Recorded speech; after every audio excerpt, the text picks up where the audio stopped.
जब इनको हमारी गद्दारियों का पता चल रहा है तो हमको इनके पैसे लेके कहाँ से टिकट दिए जा रहे हैं वो कैसा पता नहीं चलेगा।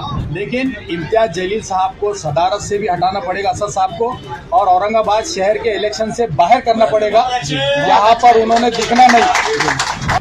लेकिन फारूक शाब्दी साहब की तारीफ करेंगे कि उन्होंने वहां पर जाके संगठन में जान डाली, और वो जान डालने के बाद लोगों की कतार लग गई कि यहाँ पे 100 लोग आ गए मांगने के लिए बॉम्बे जैसी सिटी से। तो कहीं ना कहीं इम्तियाज जलील साहब की आंखों में खटका कि भाई 100 लोग आ गए, अब तो काफ़ी धंधा पानी हो सकता है। तो ये यहाँ से उड़े और वहाँ चले गए। वहाँ जाकर उन्होंने खुद इंटरव्यू लिए। इंटरव्यू लेने के बाद में फारूक शाब्दी को ऐसा लगा कि भाई मेहनत करे मुर्गा और अंडा खाए फकीर। लेकिन इम्तियाज जलील हटाओ, उनकी जो तो सदारत को छीनो और इस शहर के इलेक्शन से उनको बाहर करो, ये हमारा नारा।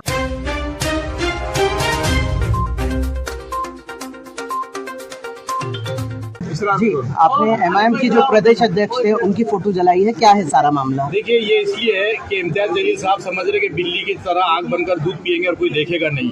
यहाँ की हुई धांधलियाँ, यहाँ पे टिकट बंटवारे के अंदर नाइंसाफियाँ, इसके खिलाफ हम लोग जो है तो उनके खिलाफ में आंदोलन कर रहे हैं। और मैं समझता हूँ कि इम्तियाज जलील साहब जो चाले चलते हैं पार्टी में रह के, दूसरों को बड़ी इत्तेहाद की दुहाई देते हैं, लेकिन वो इलेक्शन एन आने के मौके पर पूरे महाराष्ट्र की बॉडियाँ बर्खास्त करते हैं। यहाँ पर टिकट बंटवारे के अंदर किसी को शामिल नहीं करते हैं। बड़ी बड़ी पार्टियों के अंदर जो है तो एक कोर कमेटी बनती है, वो डिसाइड करती है, लेकिन यहाँ पर एक बाप और बेटे की कोर कमेटी बनी है, वो डिसाइड कर रही है कि किसको टिकट दिया जाएगा और किसको टिकट नहीं दिया जाएगा। जी, उनका तो ये दावा था कि असदुद्दीन ओवैसी पूरा टिकट के बंटवारे का कर रहे हैं। देखिए, ये 100% बात इसलिए गलत है कि असदुद्दीन ओवैसी साहब नेशनल प्रेसिडेंट है, और नेशनल प्रेसिडेंट को नहीं पता होता है कि कौन सी गली के अंदर कौन सा कार्यकर्ता कितना सक्षम है और वो कितना मजबूत है। ये यहाँ की लोकल लीडरशिप को मालूम होता है कि भाई कौन सा कार्यकर्ता कितने साल से हमारे साथ में जुड़ा हुआ है और जो है तो ये काम करने के लायक है। उन्होंने क्या पहचानते हैं उसामा के काम को, उन्होंने क्या पहचानेंगे दूसरे जो पैराशूट लैंडिंग करवाई गई है टिकट के अंदर।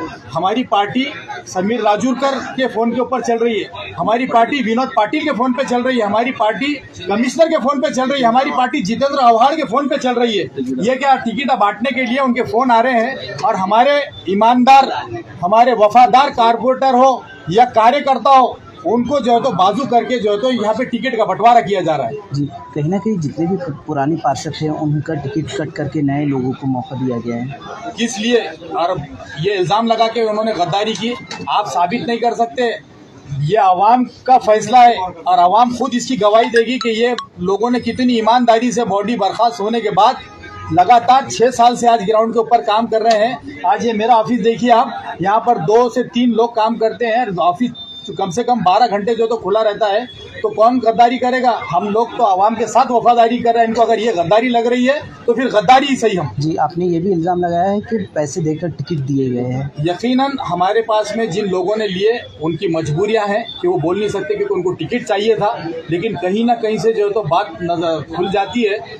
जब इनको हमारी गद्दारियों का पता चल रहा है तो हमको इनके पैसे लेके कहाँ से टिकट दिए जा रहे हैं वो कैसा पता नहीं चलेगा, ये बताइए आप। जी, आगे का इकदाम क्या रहेगा? देखिए, हमारा एक ही नारा है कि हम लोग मजलिस के थे, है और रहेंगे, लेकिन इम्तियाज जलील साहब को सदारत से भी हटाना पड़ेगा, असद साहब को, और औरंगाबाद शहर के इलेक्शन से बाहर करना पड़ेगा। यहाँ पर उन्होंने दिखना नहीं। और आज भी ये मौका है कि अगर पैराशूट लैंडिंग के जो उम्मीदवारों को बी फॉर्म दिए गए उनको सी फॉर्म देकर हमारे कट करके उनके टिकट जो है तो आज भी जो वफादार जो हमारे लोग हैं, एक कमेटी कायम की जाए। हमारे उलमाओं के आप कभी राय नहीं लेंगे, हमारे शहर के मुखलिस लोगों की राय नहीं लेंगे आप लोग, छोड़िए हटाइए, हम अगर हमारे को नहीं लिए, लेकिन आप बाप और बेटे मिलकर राय मशवरा करेंगे और पार्टी चलाएंगे तो ये चलने वाला नहीं है। जी, फारूक शाब्दी ने भी 2 मिनट ना, फारूक शाब्दी ने भी रेजिग्नेशन हुआ। देखिए, फारूक शाब्दी जब से बम्बई में गए थे उससे पहले संगठन वहाँ का बहुत कमज़ोर था, लेकिन फारूक शाब्दी साहब की तारीफ करेंगे कि उन्होंने वहाँ पर जाके संगठन में जान डाली, और वो जान डालने के बाद लोगों की कतार लग गई कि यहाँ पे 100 लोग आ गए मांगने के लिए बॉम्बे जैसी सिटी से।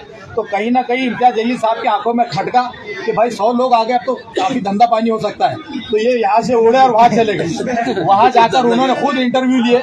इंटरव्यू लेने के बाद में फारूक शाब्दी को ऐसा लगा कि भाई मेहनत करे मुर्गा और अंडा खाए फकीर। तो इसलिए उन्होंने जो है तो सोच लिया कि यहाँ डिक्टेटरशिप का राज है, यहाँ पर हमारी चल नहीं रही है। सदर साहब को ये हर वक्त गुमराह करते हैं पता नहीं क्या उन्होंने गुट्टी पिला के रखे हैं। वो मैंने उनसे भी बात किया तो उन्होंने कहा इम्तियाज जलील साहब से बात करो। मैंने कहा उनसे सुनने को तैयार नहीं हो, तो आज हमको मजबूरन जो है तो ये कदम उठाना पड़ा, वरना हम कट्टर मजलिसी थे, है और रहेंगे। और अभी क्या सीधा अभी दूसरे आपने इल्जाम लगाया पैसों का, अभी आपने सीधा इल्जाम लगाया। जिस तरह उन्होंने हमारे पर गद्दारी का इल्जाम लगाया, उसी तरह हमने जो है तो उन लोगों से पूछकर जिन्होंने पैसे दिए उन्होंने तो इल्जाम लगाया, लेकिन जिन लोगों ने टिकट के लिए पैसे दिए उन्होंने आके हमको बोला कि भाई हमने ये फ्री में टिकट नहीं लिए, पैराशूट से हम ऐसे ही नहीं उतरे।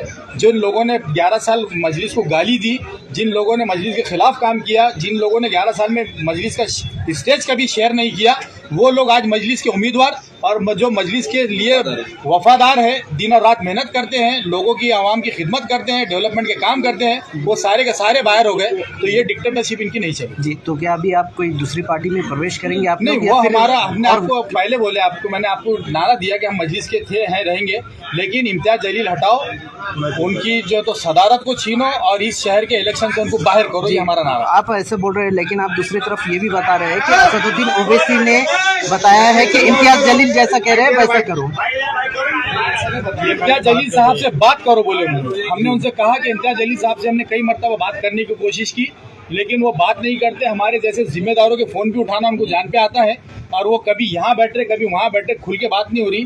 टिकट बंटवारे में कोई राय मशवरा नहीं हुआ, बाप बेटे ने फैसला किया और वो थोप दिया गया, ये हमारे को कबूल नहीं है। जी। तो क्या आप अपक्ष उम्मीदवार ही लेंगे आप लोग? देखिए, अभी इसके अंदर हमारे जितने भी मुखलिस जो लोगों हकदार थे मजलिस के, जिनको टिकट दिए गए, उनके लिए काम करेंगे, और जो मजलिस में बाहर से एकदम अचानक प्रकट हुए हैं उनको गिराएंगे, और जो लोग अपक्ष के फॉर्म भरे, जो कट्टर मजलिस या कल भी मजलिस में आ सकते हैं, तो हम उनके लिए जिताने के लिए पूरी जी जान से कोशिश करेंगे। जी। तो आप लोग जो एक्स नगर सेवक थे तो वो भी लड़ रहे हैं आज़ाद उम्मीदवार? देखिए, उसके अंदर से मैंने पहले नहीं लड़ने का फैसला किया था। मैंने सोचा था कि मैं पार्टी के लिए दिन और रात जो है तो जी जान से मेहनत करूंगा ज़्यादा सीटें जिताने के लिए।